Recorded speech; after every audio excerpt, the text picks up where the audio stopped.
থালা নিয়ে এলাম মা একটু মাথায় হাত থালা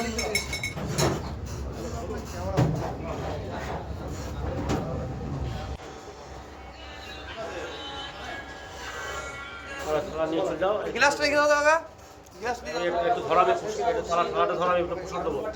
তুলে ধরো, কান বাটি আছে আমার কাছে দিয়ে দিচ্ছি থালাটা রাখো, আমি একটু প্রসাদ নিয়ে নিই, তারপর রেখে দিই। মালটা পুড়িয়ে দিন মালটা পুড়িয়ে যাও তো চন্দ্র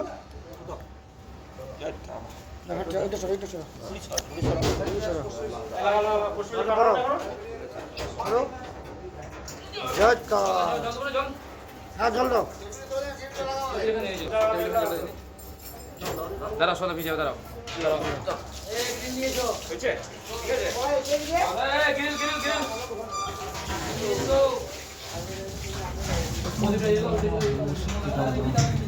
করে দেন